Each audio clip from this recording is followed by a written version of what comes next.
এরকম বৃষ্টির দিনে এক থালা হাঁস আর খিচুড়ি হলে কেমন হয় বলেন তো। আসসালামু আলাইকুম, কেমন আছেন সবাই? আশা করি আপনারা সবাই ভালো আছেন। আমরাও আল্লাহ তাআলার অশেষ রহমতে ভালো আছি। চলে এলাম নতুন একটি ভিডিওতে। সবাইকে স্বাগত জানাচ্ছি। আমি মৌসুমি। এই তো আজকে রান্না করব হাঁস আর খিচুড়ি। তো বৃষ্টি পড়ছে, ভাবলাম হাঁস খিচুড়ি হয়েই যাক, যেই ভাবা সেই কাজ। তো হাঁসটাকে সুন্দর করে ভালো করে সব রকমের মশলা দিয়ে কষিয়ে নিয়েছি।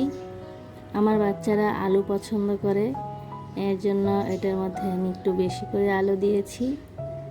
তো এই তো কষানো হয়ে গিয়েছে। তারপর এটার মধ্যে আমি পরিমাণ মতো ঝোল দিয়ে দিলাম। তারপরে এটা হয়ে যাবে আমার রান্না।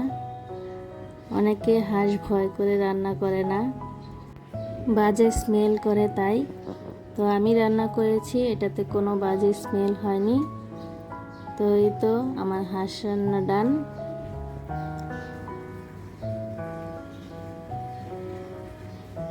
একটু ঝোল ঝোলই রাখবো, কারণ খিচুড়ির সাথে একটু ঝোল ঝোল না হলে ভালো লাগে না। এই তো আমি খিচুড়ির জন্য চাল, ডাল, আলু একসাথে সব কিছু ধুয়ে নিয়েছি। আর আমি এটাকে আজকে হাতে মাখা খিচুড়ি রান্না করব।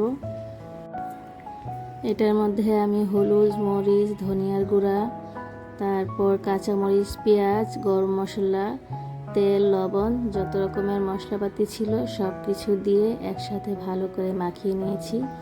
তারপর এটার মধ্যে আমি সরিষার তেল দিয়েছিলাম। আজকে সরিষা দিয়ে খিচুড়ি রান্না করব। এবার পর্যাপ্ত পরিমাণে পানি দিই, একটু বেশি পরিমাণেই পানি দিই, কারণ এটাকে আমি একটু পাতলা ধরনের খিচুড়ি রান্না করব।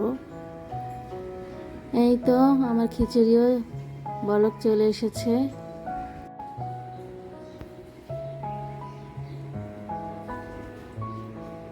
এই তো সুন্দর একটা কালার এসেছে খিচুড়ির। সরিষার তেলটাও দেওয়াতে খুব সুন্দর একটা স্মেল হয়েছে। এই যে আমার খিচুড়ি হয়ে গিয়েছে। বাস এটার মধ্যে আমি একটু ধনিয়া পাতা দিয়েছি।